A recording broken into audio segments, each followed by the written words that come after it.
Welcome to the Black to School podcast, where two or more gathered, anything is possible. I'm one of your hosts, Hughes. And I'm your other host, Kedar, representing that Norfolk State. This podcast is to highlight successful stories of students that are currently at an HBCU, alumni of an HBCU, or affiliated with an HBCU. So make sure you tune in weekly.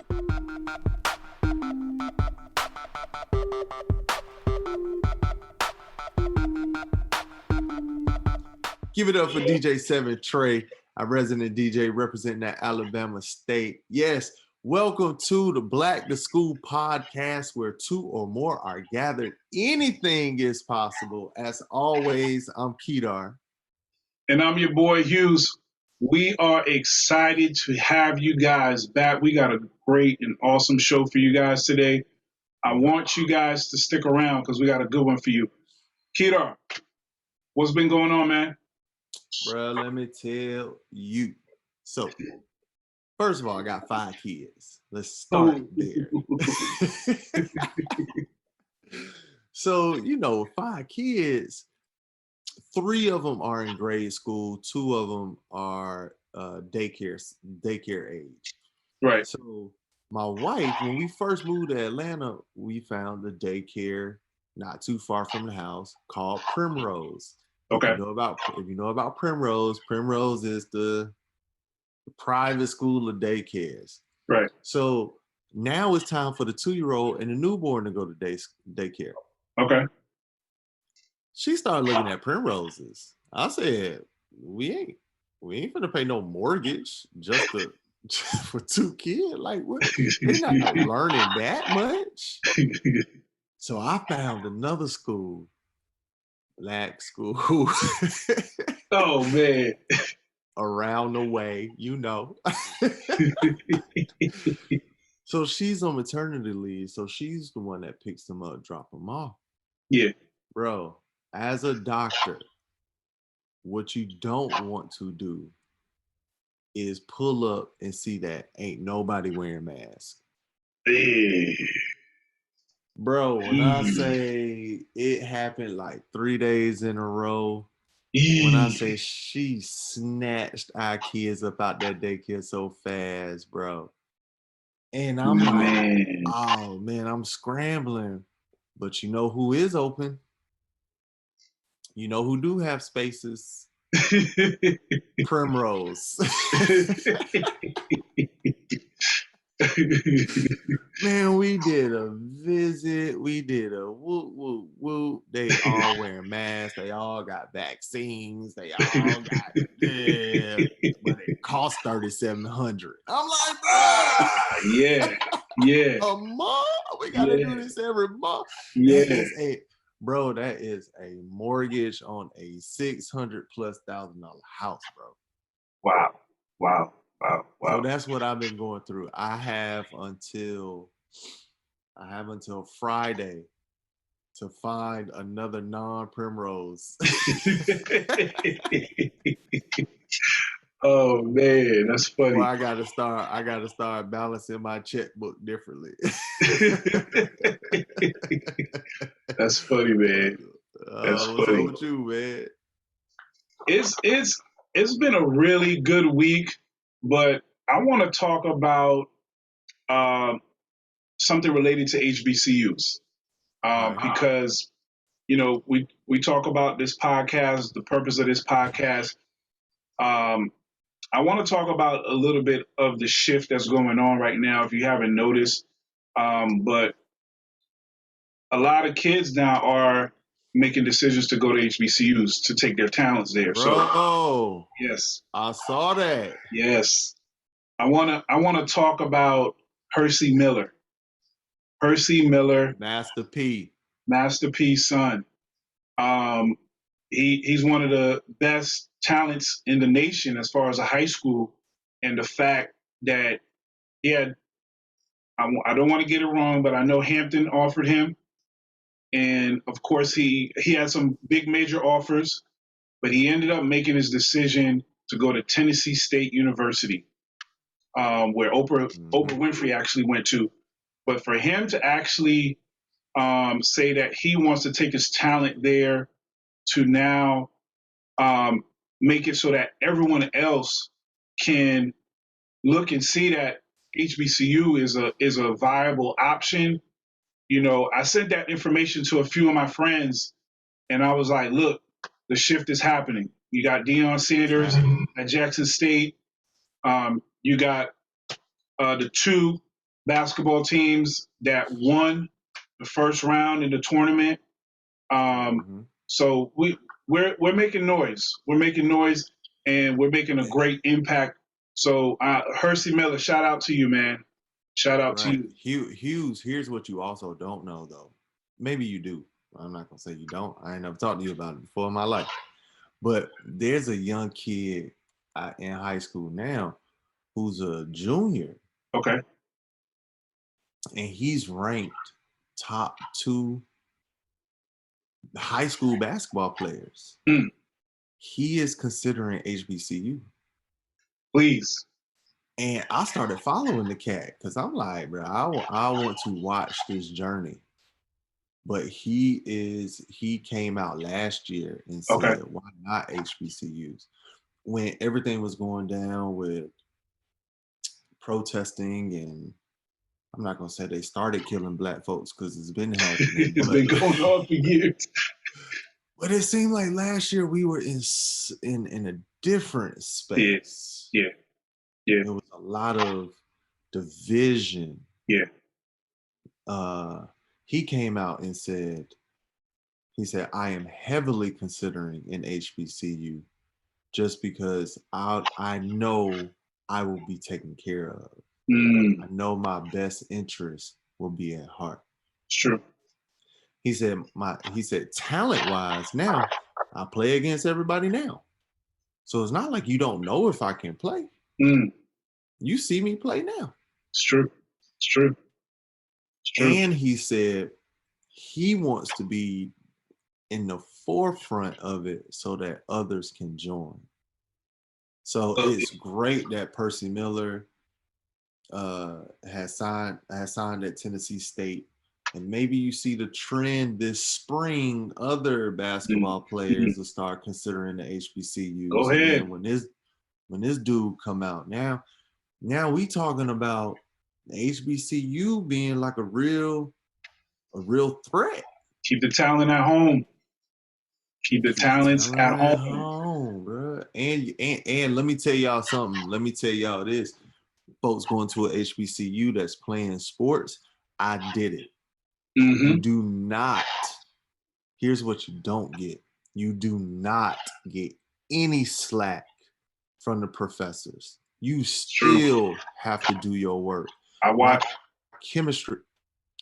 Bro, my chemistry professor pulled me to the side. She said, "You're close to failing this class. You need to get it together." Bro, I came out with a C. I was so happy I got that C. Because it was my major. You know, I was a bio pre-med major. Yeah. If you don't get a C or above in your major, you got to retake it. Yeah. A C minus. You can't even get a C minus. That's true. So I had to take all my books on the road with me. We had a person that went on the road with us to help us study, but that lady didn't know nothing about no biology or chemistry, so it wasn't like she could help me. Right. This was pre-internet, so I had to look at notes. I couldn't even plug in a formula, but I had to study. I wasn't that good, so I wasn't playing, so I didn't have to worry about that. But oh man. I did get a scholarship though. as long as everything's paid for, that's all that matters. The school was paid for. I'll sit over here and cheer. For sure, man. Man, we thank y'all for coming on this journey. We have a great show. Our next guest is a Hampton University grad. She currently is the Chief Operating Officer at Invest in Others LLC. She has over 27 years of expertise in business, leadership, engineering, education, college planning, career and professional development, strategic communications, and more. She's also an executive in the oil and gas industry. She is the director of Stakeholder Engagement at the Rosen Group, providing strategic stakeholder engagement, direction, and facilities, industry-wide collaboration, and information sharing. This young lady is extremely dynamic. She helps in the community by giving back to the youth, guiding youth as far as how they can attend colleges without having to pay money at all, really. She's a author. She's a renowned speaker. She has one of her books called College Planning Strategies I Wish Someone Had Told Me. She has College Strategies I Wish Someone Had Told Me, along with College Planning Strategies I Wish Someone Had Told Me. So she is a very dynamic individual. Please welcome to the Black to School podcast, Dr. Christie Murray. How you doing today? I'm doing very well. Thank you for the invitation. Thank you for coming. Absolutely. Thank you for coming. This is exciting. We like to start every podcast off with the same question. What is your greatest accomplishment thus far? Great question, and I will answer it enthusiastically and say it. I'm still waiting for it to happen. Well, you said thus far. That's always a challenging question for me because I'm incredibly blessed to do so many things. But if I would have to pick one thing, I would have to say the work that I do in the community, helping students get accepted into college and graduating debt-free. Something that gives me great joy. I'm very passionate about, not what I do for a living, but it's probably one of the more rewarding community service acts that I have participated in, because sometimes we underestimate the knowledge we have around colleges and what it takes to get into school, and equally importantly, graduate debt-free. And I sometimes undervalue having access to information and sharing it with other people in a way that it resonates and it's practical and they can do something with it. And with the hopes that they'll be able to get to college, find funding, and graduate without feeding into the $1.3 trillion worth of student loan debt. So any opportunity I have to talk about that, I can talk at no end. But that's probably some of the most rewarding work that I do in accomplishments. I've written 2 books about it. One, actually I have them here. One, College Planning Strategies I Wish Someone Had Told Me. And the other is College Funding Strategies I Wish Someone Had Told me. After I wrote the first one, I talked to so many families and they said, it's great getting in, but how are we gonna pay for it? So that's what motivated me to continue to extend the conversation. That's awesome. Man, that's awesome. That's awesome. I wish I met you 22 years ago. I wish I had met 20-some years ago too. Right. That's great. All right. So what school are you representing? Tell the people what school you represent. I am representing the Hampton University, my outstanding home by the sea. Hey, somebody said the real HU. The real HU. There is no discussion and there is no debate, so we can advance in the conversation. No, it's all in love, though. I'm a proponent of education, no matter where you went to school. Particularly, my heart is with HBCU, so I'm just excited and encouraged by all those who have, taken on those endeavors. That's awesome. So, Dr. Christie, we're going to get into your experience as far as your HBCU experience. We'll talk a little bit about life afterwards, but take us back to your childhood a little bit. And for those who don't know your story, just tell everyone. Okay, so I'm the youngest of 3 girls, introvert, quiet, shy, mama's girl. I grew up in Virginia area, not too far from Hampton University, probably about 30 minutes from Hampton in Chesapeake, Virginia. Okay. Senior year of high school, went on all these college tours and fell in love with one school in particular. At the time, I had my older two twin sisters. They're both females. They were in college too. So my mother, when I came home and told her, which school I wanted to go to and why, she said, "I'm happy to help you to get there, but I can't pay for it. It's a private school, and it's a bit more expensive. So you've got to either come up with other means or pick a public in-state school that I can afford." Many trials and tribulations trying to make that happen. Started talking to people, started thinking about what I wanted to do.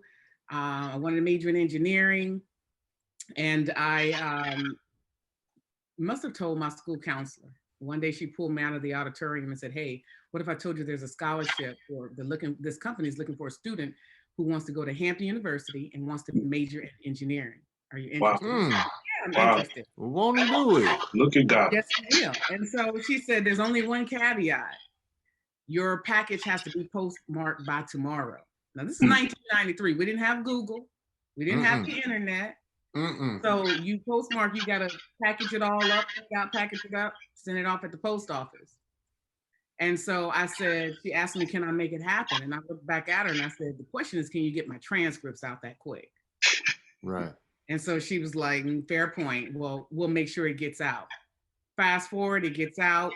I get called back to do 2 interviews with that company.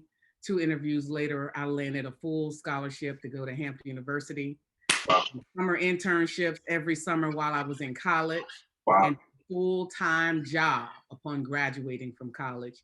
And I had that whole package before I graduated from high school. Wow. Hence why I'm so passionate about helping others, because I had help. I was incredibly blessed. And I knew if I had an opportunity to share some of the things that made it happen for me to be able to get that package out in less than 24 hours. I had a system that I talk all about when I talk on my webinars and when I do keynote speaking. I talk a lot about that, but you have to have a plan and a system about whatever you're doing in life. And I learned at an early age by watching. As the youngest, I had the benefit of watching what worked well and what didn't work well with my older siblings. And so I put those things to good use, and I had a system that helped me that day to be able to be responsive to the changes that was taking place and the opportunities in front of me. And so that's what I did, landed that scholarship, and the rest is history. I graduated with honors from that university. Wow. Now, where did your sisters go to school? Well, they started out at Virginia State University. They transferred to Alabama State University, and then they graduated from Norfolk State University. Oh, they're trying to go to all the HBCUs. Absolutely. It was on the HBCU tour. Yeah, they did a tour. I like that.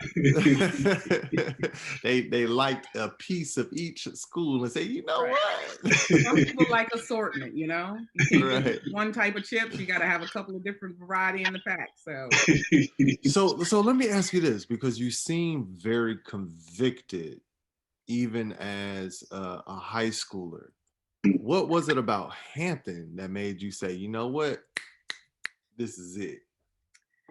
So picture this, 1993, high school day. Hampton, I don't know if they're doing it during the pandemic, but every like January, February, they would have a high school day, and they would send, they would, have students from all over the place, come in from different places, and they would have an entire program. The campus, they had all their senior leaders out with signs. I mean, you're talking about intelligent looking, beautiful African-American and people of color out with their signs. So the moment I hit the campus, I see this sea of students, sharp as a tack, out with signs cheering us on the campus. We park, get off the bus, go into the student union. They had an entire program dedicated to sharing more about the university with us. And I fell in love that day. When I listened to the articulate students talking, I had predominantly grown up in an environment where it was pretty mixed high school, predominantly Caucasian environment. And so though I only lived 30 minutes from Hampton, I never really spent a lot of time on the campus. Right. So that day I sat back, and I'm an introvert, so I'm an observer. So I sat back and I just watched everything. And I watched people and I watched how they moved. I watched how they talked. And I fell in love. And so I went home and I told my mom, I'm going to Hampton. Wow. Yeah. And Yeah. I haven't looked back since. People ask me now if I had to do it all over again, what would I do different? Not one thing. Wow. Not one thing at all. Right back there. I'll wait. I'll give me that last minute, turn in this application, receive it, and get a scholarship and a job. I wouldn't do nothing over again either. No regrets. No regrets at all. It's worked out well for you. But the experience, you know, you've worked certain jobs, you've been in certain environments, and Right. you're like, whoo, that's, you know, an hour, a day, a year, 4 years of my life I can never get back because it was not a positive experience. But my experience at Hampton University, it was challenging, but it was extremely rewarding and powerful. So let's talk about stepping onto the campus. So as a high schooler, you saw it, Yeah. right? Now as a freshman, you come in maybe a week or two early as a freshman at Hampton. But now let's talk about when everybody's on the yard. That first week, everybody's on the yard as a freshman. How was that experience for you? It was fantastic. It was overwhelming. It was fantastic. It was a huge learning curve. Now, here's the thing. When you go to any school, I'll just speak in terms of Hampton.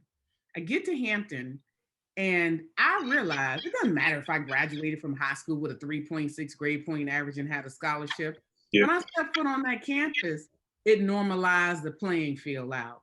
Mm-hmm. You have to step your game up. The expectation is greater, and you are amongst peers who are just as talented, if not more, even more intelligent, powerful, powerhouse individuals. And it didn't take me long being on campus to realize, oh, homegirl, you're gonna have to step your game up in every way. You thought you was cute, but they bad. You thought you could dress, but their fashion is on point. And then you had various cultures emerging in one place.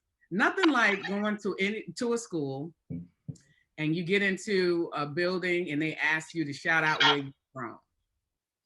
And all you hear is Chi-Town, California, New York. And nobody wants to say Chesapeake.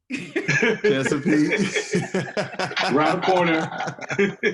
right here from local VA. But it was that experience of recognizing that there are so many beautiful and bright individuals from all over the world. All over. That you now have opportunity and exposure to learn from, to grow with. And it's giving me goosebumps just thinking about just the uniqueness of the opportunity. I have some friends who went to PWIs, predominantly white institutions, and we used to have these discussions. I won't call them debates because I don't feel like I'm in competition with anybody at any school. But we would have these discussions, and it would always come down to, well, why are you going to a HBCU? When you get out into the real world, you don't have just African-American people you're surrounded by. I say, yeah, but I've lived 18 years in the real world. And I've never been in an environment where I've had the opportunity to have iron sharpen iron that looks like me to help motivate me, give me more confidence like this environment I'm in now. And if it's nothing but a unique opportunity and a short-lived moment in time, I'm going to capitalize on that because I recognize that in 4 to 5 years of my engineering program, 5 years from now, I'm going to step back out into the real world with everyone else and be a part of the heterogeneous society we all live in. But I'm going to feel even more empowered because I have had a rich opportunity to learn more about my culture. So it's not a negative, it is actually a compliment to who I am. Big. Who somebody sign her a book, a 3rd book deal and a tour, please. I'm working on that. She's working on that right now. I'm pretty sure. I'm working on a 3rd book. I have an 18 and 20-year-old, and my 20-year-old, it's about adulting, because these young people, Gen Zers, They wake up at 2 o'clock, tell me, all right, I'm ready to handle business. I said, excuse I'm me, ready. The day's over. go back to sleep. Right. So my next book is around just really about business, being an entrepreneur, and career planning. But I'm gonna have him co-author it with me because all the lessons he's learning. But that's just a sidebar. No, that's awesome. So you mentioned earlier that there were some challenges on campus. Like, I mean, we all go to college, and whether you go to a PWI or HBCU, I assume there are challenges everywhere. I went to a HBCU. I know the HBCU challenges. We all do. Especially in the 90s when the lines were still long. That's right. Yes. Around the building. AC may or may not be working. Right. But can you talk about maybe some of the challenges that you had to go through at your HBCU? And let's also give some bases around that. What, obviously you came out, like what support system did you have? Maybe peers, instructors, any professors, staff, any professors? So that's a great question. I'll tell you, freshman week when we had to register classes, wrapped all around the building outside of the Holland gym. Hot as I don't know what. When you get to the front of the door and you're like, "Ooh, I'm finally inside." Finally get some AC relief, only to find out the AC not working inside either. And so you learn. The challenge I experienced at Hampton, they taught me things about myself that I take with me every day of my life. Sure, we had long lines. Sure, there were times when I would complain about the level of professionalism when it comes down to how staff talk to students versus, university staff talk to the parents. Right. I was like, Mom, can you call for me? Because I think you'll get a different response than what I'm getting in the financial aid office. And so she would call and would have it worked out just like that. And I'm like, what did I miss here? You're not mama. A lot of things about myself. Through the challenges, whether it was with the schoolwork itself, in a 5-year engineering program, it was not easy. What I would tell my children and other youth I talk to now, my HBCU foundation has made everything in life I've done since easier. So if you change your mindset about what and have no expectation going into things and take experiences as they come, you will inevitably grow through whatever it is you're going through. I had instructors, some of which who were outstanding because they challenged me. They challenged me to be a better person. They challenged me to be accountable. They challenged me. I had an instructor, I never forget, she came into class and she said, I'm not here to teach you. I said, well, that's different from my school. Wait a minute, am I to the right place? She said, I'm not here to teach you. I'm not going to hold your hand. Right. I'm not going to make sure you turn every assignment in, but I'm here to guide you and coach you should you have questions. Here are my office hours. I'll be here in class to share my insights. I will give you some parameters around what it is you're studying, but this is a place where you to develop critical thinking skills, learn how to be innovative in your mindset, and don't look for me to hold your hand. Okay, appreciate you setting that tone early on. Then I had a physics professor, I think he was German. He came in class one day and he said to the entire physics class, never forget it, I'm sitting on the front row. He says, it's probably a class of maybe 30 of us. And he said, I'm gonna make 5 out of every 10 students in here sociology majors. And I said, that's very negative. Right.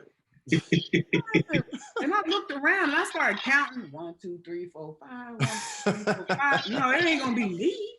Right. I'm on scholarship. These people paid for me to go to school. I got to keep the 2.5 where I'm at. Right. But his whole message was, some of you aren't going to rise to the occasion. Some of you, if you want it bad enough, then you're going to have to work for it. And what I realized about myself, even before college, is tell me I can't do something, and I'm happy to prove you wrong.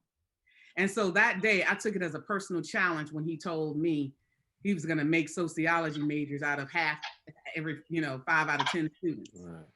And it wasn't my reality. But I will fast forward. By the end of the semester, this was the only class I had to take twice at Hampton. I had a D, and if you know anything about classes in your major, if you get a retake them, D, C you might minus. as well plan on taking Yeah, it. makes you feel. So I'm bold. Right before exams, I was on a C, teetering on a D. And I needed to go to his office for help, get office hours in. I go to his office, but I'm wearing this shirt called, and it was a black shirt. I don't know if y'all remember these back in the day. It's a Danger Educated Black Woman. Mm. Mm-hmm. It was right around Queen Latifah came. Queen Latifah had a got something. I walked into his office with my shirt on. Hey, Dr. J, or whatever his name was. I said, I need help with this calculus-based physics, whatever. He looked at my shirt and he said, Danger Educated Black Woman, huh? I guess I'm supposed to be threatening. And maybe I should have done this, but I leaned in and I said, maybe not physically. Hey. He just looked at me. But in that moment, I said, you're probably going to take this class again. I knew no matter what I got on that exam, I was not getting out of that class that day. But I was willing to take that because I stood on my principles. He started out on a sour note, you know, really demoralizing the class. And he ended on a sour note with that statement. And I said, I'm going to stand my ground and I'm not cowering to those kind of remarks, not even for a grade. And so I stood my ground, and when the sheet came out with the last 4 of your Social Security to see if you passed, I was like, yeah, I'll be scheduling to retake that again. Yes, and I was okay with that. It was the one class, the only class in 5 years I ever had to retake. Wow. Gotcha. But he left still talking about it today. Wow. Well, Dr. Murray, you talk about your experience at Hampton, and you talk about, you know, the challenges that you went through, but let's talk about also the good times. You pledged a particular organization. Can you talk about that? I sure can. I am a proud Alpha Kappa Alpha Sorority Incorporated woman. Okay. I pledged on the campus of Hampton University, Gamma Theta, spring of 1998. Okay. I was a fifth-year senior, and I was graduating. So this all took place in January. I was graduating in May, so it all kind of happened quickly. Set the stage. My mother's an AKA. I didn't have any AKAs on the yard for the entire 5 years I was at Hampton. Wow. Until then, until my fifth year, they got in some trouble. Y'all know how you know how they do. Yeah, we just got back. We just got back this week. Don't participate. Let me put that disclaimer in. And so they hadn't been there. So this year they finally came back to the yard, and it was over 300 girls at their interest meeting just before all this. 300. And I said, hey, it's gonna be a tight competition for me. Long story short, line came out. There were 75 of us. Wow. 75 of us online because they hadn't had anyone in 5 years. So they needed their line. They knew some of us were graduating off. So they wanted, for the perpetuity of the chapter, they had a large number. So, you know how sometimes when you're dealing with Greek life, people will challenge you and want to ask you, do you know all your line sisters' names? Please don't ask me that. I know the ones I hung out with. Name all 74. Right. I can name one, Christie Murray. So I'll tell you what, even before we had that line at Hampton, the social life was great. I mean, there was a lot of selections. All my guy friends were super excited when they got to Hampton because they were like, there's like 8 females to every 1 male at Hampton University. And they were like, oh my God, I'm going crazy. So that was one aspect, the social scene. It was great meeting people from different places all over the world, all over the country. We had the best spade tournaments. You didn't learn how to play spades. If you didn't have to play spades for book money in school at some point, right.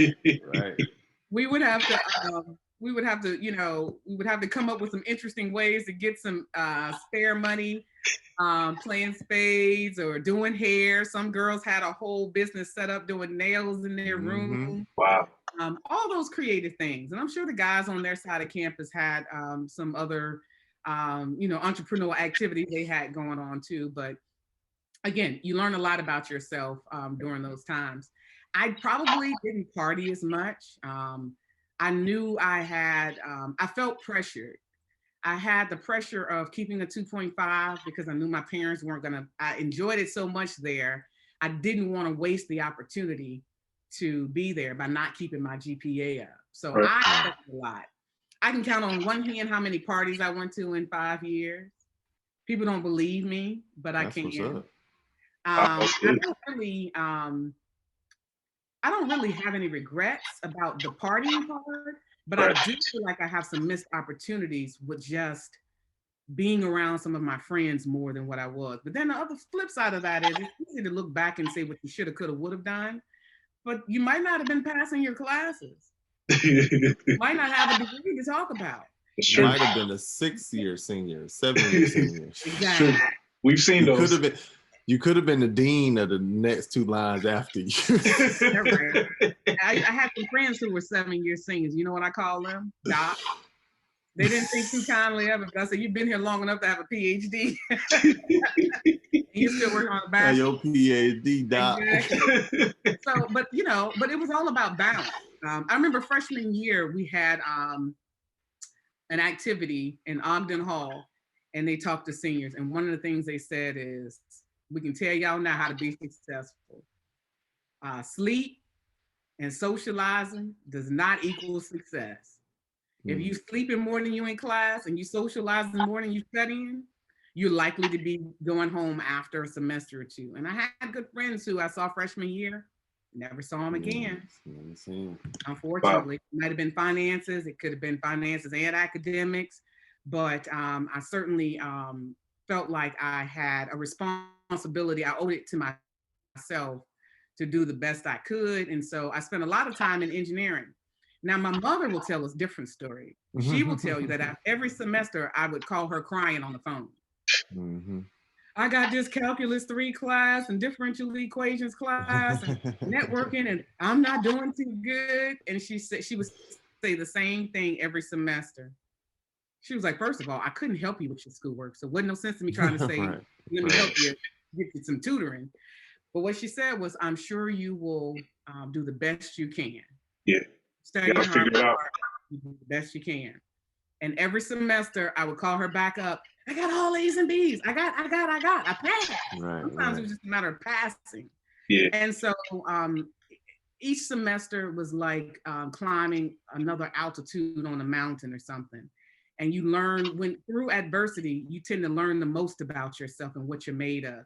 If you don't never challenge yourself and you don't ever go through anything, you're not likely to understand how wonderfully blessed and how incredibly made you are until you faced adversity and challenges. And so that's why I tell people my Hampton experience was one of the toughest, because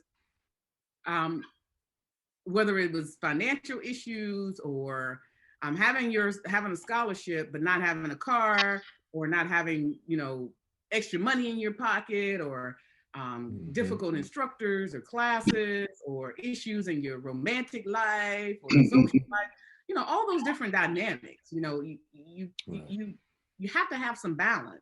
Right. And all those things, what they really taught me is, don't sweat the small stuff. Make sure you know what your priorities are and stay focused. Yeah. And so that was a key part of my experience. That's great. Which is where we are. So we know about how you were in high school, how you were in college. We even heard some of the struggles that you might have gone through college. Now bring us to adult life. So you get out, you get a job with a company that supplied your college education. What are some of the lessons that you learned at Hampton that you were able to apply in corporate setting now? Because now it's different. You're right. We out of college now. This is corporate setting. Right. And then take us from that position to your now current position. Okay. Great question. So for her positions. Yeah, positions. One thing I want to say about the positions piece is, I had students I talked to, and people would always ask them, what do you want to be when you grow up? And they would say one thing. And I changed the paradigm in how students think about themselves. You're not one-dimensional. You don't have to being a psychologist or an educator, et cetera. You can be as many things as you desire, and you have the capacity to take on. So that's why the positions. Wait, let me interject. We had a guest, Shannon Banks. Dr. Shannon Banks. I actually talked to her today about entrepreneurship because I'm an entrepreneur. And she said, "Oh, I'm interested in this. I'm interested in that. I'm interested in this. I'm interested in that." And normally somebody would be like, "Well, you need to pick one." I said, "You can do it all." Absolutely. So you can do it all. I said, "We just need to concentrate on one now as we develop everything else." But you can do it all. Don't have to be pigeonholed. And people will tell you as an entrepreneur, because you spent all these years going to med school and all this, that you have to do what you went to. No, you can do it all. So you're absolutely correct. So yes, your position. Mindset. I absolutely subscribe to that mindset. So picture this, I'm at Hampton University. Hampton was really good in their career center about, don't come in here to interview for these companies that are coming without us checking out your resume. On interview day, don't come in here looking any kind of way. Have your suit clothes on, have some neutral narrow colors. Don't come in here looking crazy in front of our businesses that are coming to recruit students. They were very much, they made sure you was on point, which is one of the things that attracted me to that university, because they were gonna make you step your game up. So now, I already told you I had a full-time job when I graduated from college. So why am I in the career center still interviewing? So I interviewed with a company, I think it was Texaco at the time, and it was a African-American female. And I go in and I interview, and at the end of the interview, she says, "Can I ask you a question? Why are you interviewing when you're electrical engineering and we said we were looking for chemical engineers?" And I said, "Well, I appreciate the question." I said, "I'm here interviewing because I want to learn more about your company." And I said, "I already have a job." And so she said, "So why are you here?" And I said, "Because I wanted to refine my interviewing skills and I wanted to interface and network." We had a very positive interview. And so she sat back and she said, "Well, I don't have any jobs currently for electrical engineers, but I really do appreciate getting the opportunity to meet you." And I said, "Likewise, this has been really rewarding for me." And I left. Right. I graduated from Hampton. I'm working for this company who had paid for me to go to school. It was in manufacturing. Fast forward about a year later, and I get a random call out of the blue from the same woman at Hampton University I had interviewed with by chance. And she said, "Hey, look, we have engineering positions out in Houston, Texas, in the oil and gas energy industry," which I've been in now for the last 26 years. And she said, we're looking for engineers, and you came to mind. So the takeaway for me is, it doesn't matter. Everything you do, you know what I tell people? Everything you do, think of people that you meet as an interview waiting to happen. You don't never know what opportunity is going to present itself. True. Nor did I. So she said, "You came to mind and we want you to come out and interview." I did, got the job, moved, they relocated me to Texas. That was my introduction into the oil and gas industry. I spent the last 26 years in the oil and gas industry. I did engineering work, automation control work for a couple of hazardous liquid pipeline companies that transported products across the country underground. I used to do their automation and controls work, designing and programming their systems. Moved over to the operations side of the business. Why? Because I think in business, you have to have, even as a technical person, you have to be well-rounded and you have to have excellent communication and interpersonal skills. Right. So I refined my skills. I wasn't going to be limited by this engineering box people wanted to keep me in because they thought engineers were certain type of individuals. So I moved around. I got promoted to operational management positions and ultimately just straight out supervisory management positions on the technical side. And then I decided I wanted to diversify my background in this industry by going to work for the federal agency that regulates the oil and gas industry. Wow. And so very strategic. And so I had someone tell me one time, an old boss, he said, "Stay diversified." So I went back to school. I already had an engineering degree. I went back to school and got a business degree, a computer science degree, trying to create balance. And the same with my professional experience, having balance, not just technical, but forcing myself out of my comfort zone to perform in areas where it would force me to grow. It would force me to communicate, force me to turn on my extrovert skills as I needed to. And I have been, it's proven to be very successful for my career. I now find myself in the energy industry back on the private sector side as of a year ago. I work for a company who's based out of Houston, but they wanted to open an office here in Washington, D.C. So they hired me on creating a position, hired me on, and want me to grow and expand their business here and create an office here in the Washington, D.C. area. And I tell that story that way to say that's what I consider my day job. The other business I have is with my Invest in Others LLC, where I do a lot of college planning and college funding consulting, public speaking, sharing my book resources and other online templates. I do that in the evenings. I give respect to my primary employer during the day, and then I work twice as hard in the evening for just as hard for my personal brand.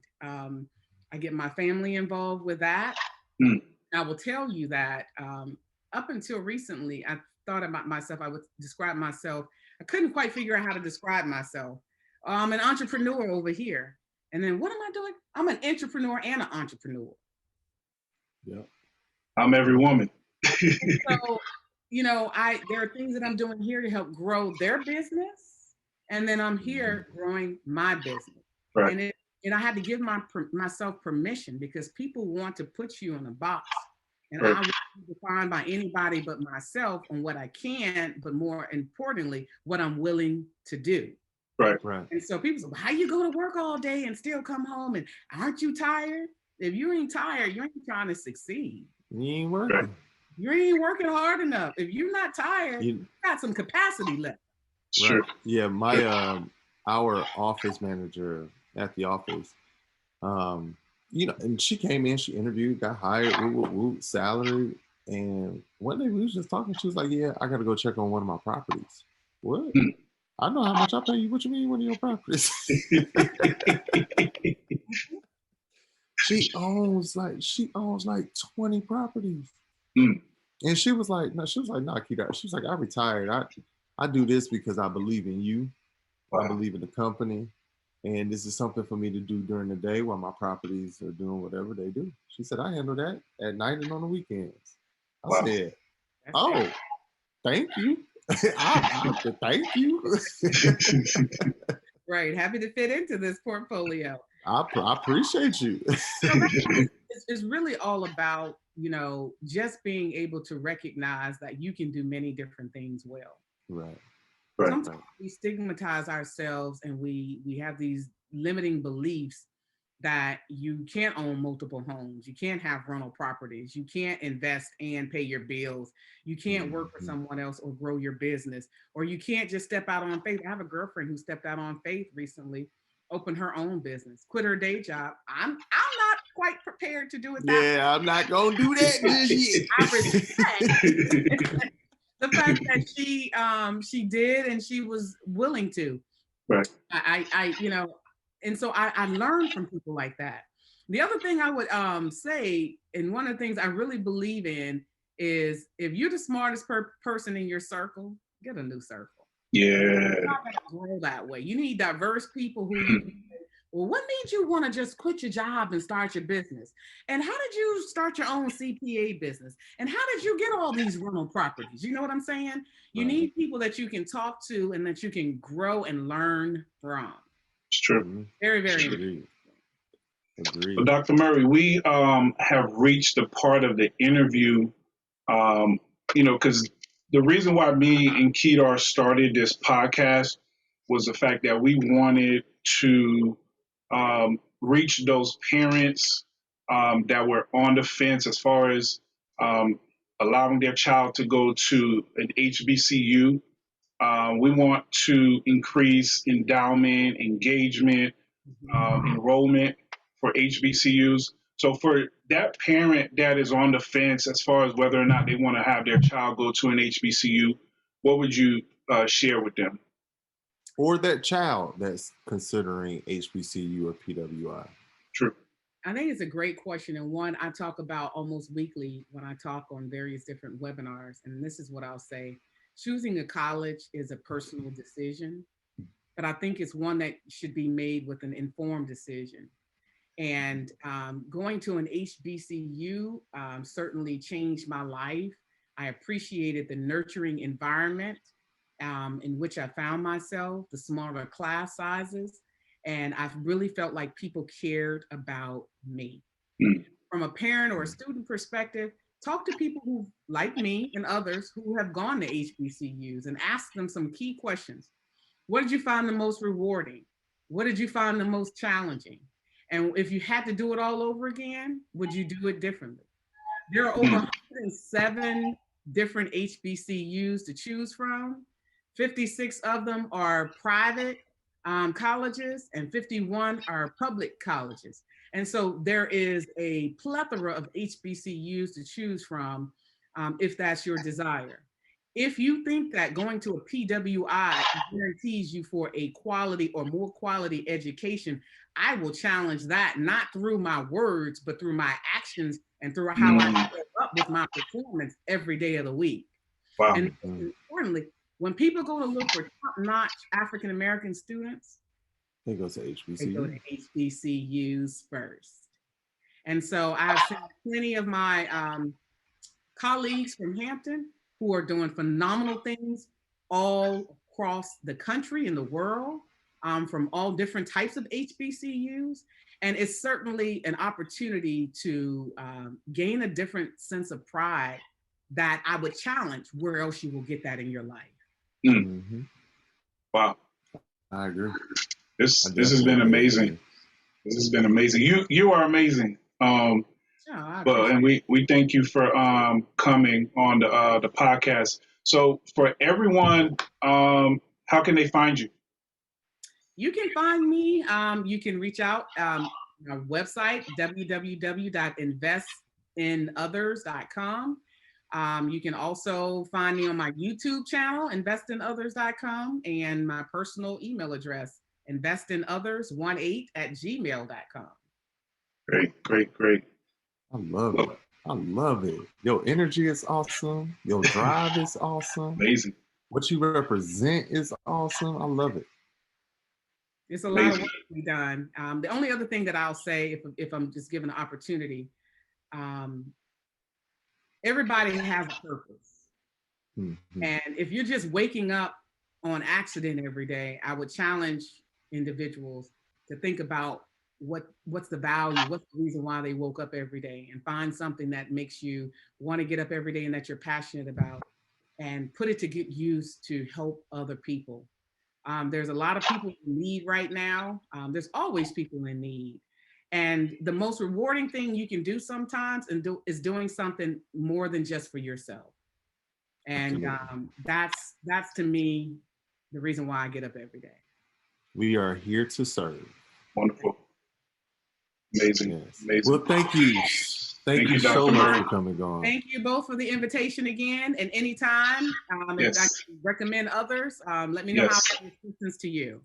Thank you.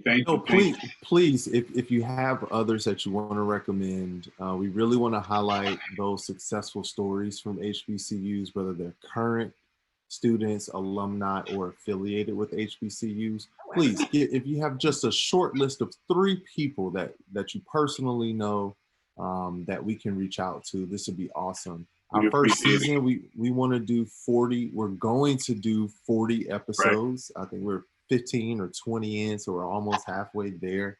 Right. So yeah, we definitely want to just learn more about people and share these stories so that people, one, know that they exist, and two, they exist at a school that they might be interested in or a school that you went to. So yeah. All right. Well, I will work on getting 3 people, and I know how to find you both, so I'll make that happen. Thank you so much. And thank you, Dr. Murray. Thank you both. Enjoy the rest of your evening. You too. All right, you too. All right. Bye-bye. Man, that was a great show. Well, she's dynamic. Right? Yeah. First of all, how do we find her? Because I don't know her. She actually follows us. and that's how we got connected. Bro, when I say growth, won't he do it? Won't he do it?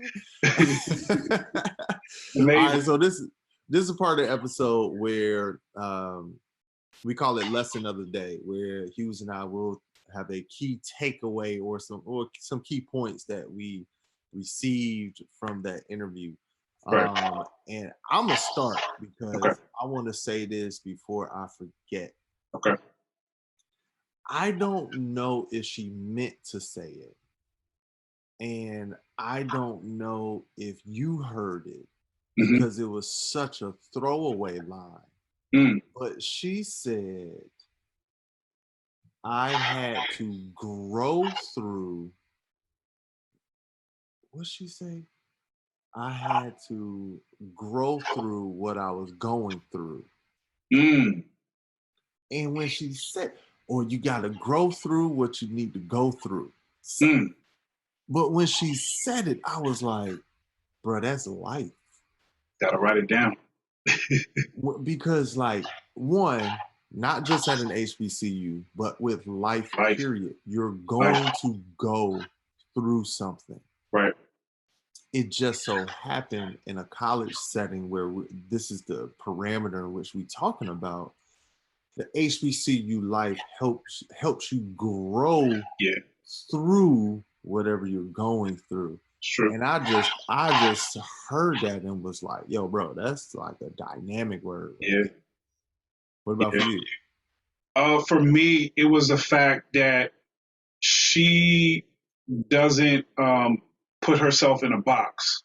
So she mentioned the fact that when she talks to students and youth, that she doesn't just allow them to just choose one career option, but she lets them know that they can do many things. And the fact that, just hearing her talk about, her career and everything, she does a lot. And, she's basically doing like 2-3 full-time jobs, but she's doing her passion. She's doing what she likes to do, but she's impacting others. She's impacting the community. And so for me, it was the fact that, I think with the HBCU, it stretches you to the point where you are forced to grow and forces you to do great things. So for me, it was the fact that you can't be pinholed to a box. Yeah, man. I mean, that's straight up. One of the things that I said earlier today was to Shannon was, I personally believe, and this is just my personal belief, that businesses that start off as small businesses, the more successful ones are there to serve others.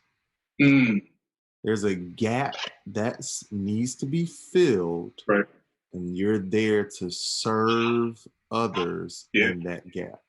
Yeah. If you're not serving others, then what's the point? And what's the whole point, bro? Yeah. Which is, I mean, look, that's why we came up with this podcast, is so that we can serve our HBCUs, serve those students, those scholars that are considering college, serve those parents that might be on the fence. Maybe their kid wants to go to an HBCU, you want them to go to a PWI. So we're here to serve and to help filter out some of these thoughts. That's true. So if y'all know anybody, and we say this, if y'all know anybody that we should interview so they can hear these stories, please reach out to us. Black to School Podcast at Gmail. Make sure you subscribe, follow, like, share, thumbs up, comment, all that good stuff at Black, the number 2, School Podcast, at Black to School Podcast, all one word, on IG, Facebook, and we're on all of your favorite app platform. We're there. That's right.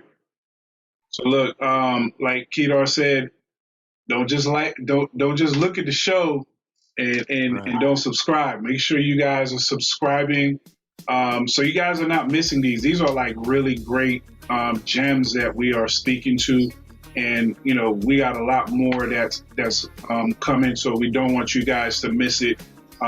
This is a fun journey for us, and we want to take you along on this journey. So make sure you guys subscribe, like, and share. Every Wednesday, we here. Every Wednesday. Nah, that's what's up. Take a look at next week's episode, y'all. Absolutely. That love that you get and receive and you feel on an HBCU campus is something that really can't be defined. You just have to be there to understand that feeling. And you'll also be around some of the most brilliant people you'll ever meet in your life. You won't have that opportunity to be around as much brilliance ever, because the spaces just aren't built like that outside of an HBCU campus.